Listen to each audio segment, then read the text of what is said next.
Hey guys, welcome back to our one more mini blog. నేనైతే family పెట్టాక first time అయితే మార్కెట్కి వెళ్ళిన. నేను ఇంతవరకు ఒక్కదాన్ని అయితే అసలు ఎప్పుడు మార్కెట్కి వెళ్ళలేదు. ఈ రోజు కూడా నేను ఒక్కదాన్ని ఏం కాదు, నాతో పాటు చరణ్ కూడా వచ్చాడు. అది మెమొరీగా ఉంటది అని చెప్పేసి వీడియో తీయించుకున్నా అనమాట. ఏమేమి తీసుకోవాలి, ఎలా తీసుకోవాలని అన్ని తన సజెషన్ తోనే తనకు కావాల్సినవి తీసుకొని ఉండే అనమాట. ఏవి తీసుకున్నా తీసుకోకపోయినా అయితే మ్యాండేటరీ అయితే టమాటాలు ఉండాలి. అది కన్ఫర్మ్. అది కేజీఆర్ ఎన్ని కేజీలా ఎన్ని అని ఓకే మన ఇష్టం. బట్ మ్యాండేటరీగా కూరగాయలు తెచ్చుకుంటున్నాము బయట ఎక్కడైనా అంటే మాత్రం కంపల్సరీ టమాటాలు ఉండాలి.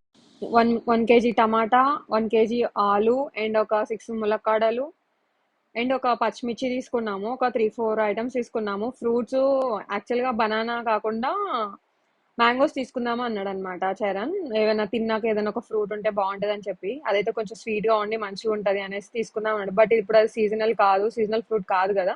దాంట్లో పురుగు వచ్చే ఛాన్సెస్ అంత హైజీన్ గా నాకైతే అనిపించదు అనమాట సీజన్ కానప్పుడు.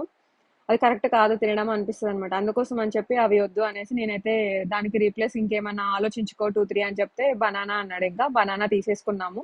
అవైతే ఇక ఎప్పుడైనా తినొచ్చు బనానా అయితే. అందుకోసమని ఒక డజన్ తీసుకున్నా. డజన్ కి యాక్చువల్ గా ఆయన ఒక 70-80 చెప్పాడు. 60కి ఇచ్చాడు. ఆ 60 కూడా అసలు ఎక్కువ తక్కువ నాకు తెలియదు. టేస్ట్ చేయమని అయితే ఒకటి ఇచ్చాడు. అది టేస్ట్ చేసినా బాగానే ఉంది. పెద్ద బనానాల కంటే యాక్చువల్ గా చిన్న బనానా మంచివి అనమాట హెల్త్ కి. మేమైతే అవి ఒక డజన్ తీసుకున్నాము. అలా నా మార్కెట్ అయితే ఫస్ట్ డే అయితే కంప్లీట్ అయిపోయింది.